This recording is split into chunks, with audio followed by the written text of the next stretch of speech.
महाराज तरु पल्लव महु रहा लुकाई, और करें विचार करो का भाई।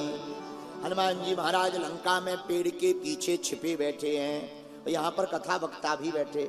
सभी व्यास जी महाराज से प्रार्थना करें, महाराज जी हनुमान जी लंका में अशोक वाटिका में पेड़ के पत्तों में, अशोक वृक्ष के पत्तों में छिपे बैठे। किसी ने हनुमान जी से कहा किस लिए आए हो? बोले कथा सुनाने। तो छिपे क्यों बैठे हो? हनुमान जी बोले सुनो, वक्ता को छिपना चाहिए, वक्तव्य को छपना चाहिए। वक्ता को छिपना चाहिए, वक्तव्य को छपना चाहिए। लेकिन आजकल उल्टा है, वक्ता छपते हैं, भगवान छिपते हैं। बुरा ना मानना, पहले के जमाने में वक्ता छिपते थे, भगवान के गुण छपते थे। आज के जमाने में वक्ता छपते हैं, भगवान छिपते हैं। तो धन्य है हनुमान जी, कितना बड़ा ज्ञान दे दिया कथा व्यासों को कि दुनिया के जितने कथा व्यास हैं कान खोलकर सुन लो। तरु पल्लव महु रहा लुकाई, पल्लवों के बीच में हनुमान जी छिप करके पूरी दुनिया के वक्ताओं को कहना चाहते, हे कथा व्यासो, तुम छपना बंद करके छिपना शुरू करो और भगवान के गुणों को छपवाना शुरू कर दो। तुम्हारा नाम भी चारों युग परी ताप तुम्हारा, है परिसिद्ध जगत उजियार। अच्छा, यहाँ पर एक और घटना घटी महाराज। अच्छा, आप कौन है? वक्ता। माता नीचे कौन है? माता जानकी जी। ये कौन है? श्रोता। अच्छा, श्रोता जानकी जी हैं, वक्ता आप हैं, लेकिन वैसे तुम्हारा संबंध क्या है? बोले माता और बेटा का। तो बेटा ऊपर, माता नीचे, भक्ति नीचे, भक्त ऊपर। समझ में नहीं आया? भक्ति माता नीचे बैठी, भक्त ऊपर बैठा। हनुमान जी ने मुस्कुरा करके कहा यही तो भक्ति का गुण है, जो भक्ति को पा जाता है भक्ति मूल में रह जाती है, भक्त ऊपर हो जाता है। इसीलिए सुंदर कांड सुंदर है। क्यों सुंदर है? क्योंकि हनुमान जी इसी कांड में वक्ता बने। दूसरा कारण। अब तीसरा कारण सुनिए। आहा, लंका 3 पर्वतों के मध्य में बसी हुई है। त्रिकुटांचल पर्वत कहा जाता है। एक पर्वत का नाम सुबेल, दूसरे पर्वत का नाम नील, और तीसरे पर्वत का नाम सुंदर। और सुंदर कांड में सुंदरे सीता, सुंदर लंका में स्वर्ण जड़ित, सुंदर लंका में स्वर्णमयी, लंका में सीता रूपी, सुंदर में बंदर रूपी सुंदर हनुमान विद्यमान है। इसलिए यह सुंदर कांड है। ये तीसरा कारण। इसी तीसरे कारण में एक बात और, लंका कांड के पूर्व में आता है सुंदर कांड। सुंदर कांड में हनुमान जी महाराज लंका जाते हैं।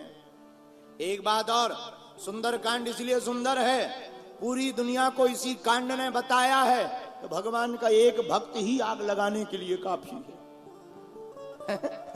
भगवान का एक भक्त ही आग लगाने के लिए काफी है। और मेरे प्रिय पागलों, रामचरितमानस कभी पढ़ना तो तुम पाओगे, हनुमान जी की पूंछ ने रावण की मूंछ को उखाड़ डाला।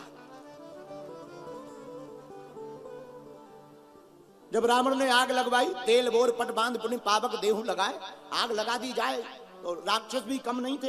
राक्षस बोले तेल क्यों, घी लगाओ। वो आप चौपाई पढ़ेंगे तो चौपाई में लिखा है रहा न नगर बसन घृत, पहले घी आया, रहा न नगर बसन घृत। लंका में घी रहा ही नहीं। पत्रकार पहुंच गए रावण के पास, महाराज। रावण बोले बताओ। पत्रकार बोले घी खत्म हो गया पूरे राज्य से। रावण बोला घी कहां गया? बोले पूंछ में लग गया। रावण बोला घी लगाने को किसने कहा था? प्रजा बोली महाराज हमने सोचा कि पूंछ छोटी है, थोड़ा मूड़ा लगेगा, लेकिन ये तो पूंछ बढ़ती ही जा रही। रावण बोले चलो घी खत्म हो गया, डरो मत, तेल है। प्रजा बोली तेल है। बोले तेल लगा दो।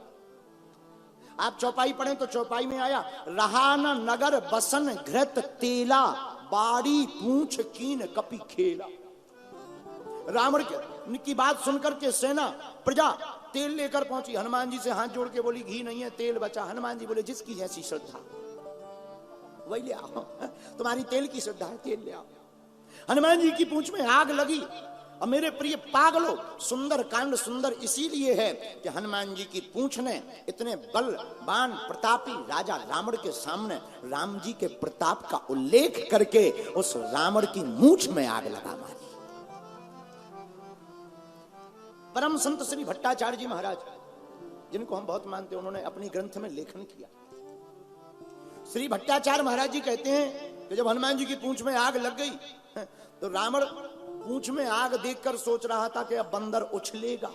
भाई किसी के भी आग लगे तो वो तो बचाने के लिए उछलेगा, हाँ जी या ना जी। रावण इसी विचार से अपनी मूंछ 10 भुजाओं से एक एक तरफ की मूंछ को पकड़ करके ठीक कर रहा था। हनुमान जी ने सोचा एक तरफ की तो पकड़े हैं, दूसरी तरफ का प्लाट खाली है। तो श्री भट्टाचार्य जी महाराज कहते हैं कि हनुमान जी ने अपनी पूंछ बढ़ाई और जिस तरफ खाली था उसी तरफ आग लगा दी। और रावण के एक मुंह की एक तरफ की पूंछ, जैसे ही मूंछ में आग लगी सो बुझाने लगा, तब तक हनुमान जी ने दूसरी तरफ लगा दी। एक एक करके 10 मूंछों में आग लगा दी। टेंशन खड़ी हो गई। लेकिन मेरे पागलों, यही भक्त का प्रताप है। भक्त के कारण, भगवान के कारण शैतान रहते हैं टेंशन में, भगवान का भक्त रहता है अटेंशन में।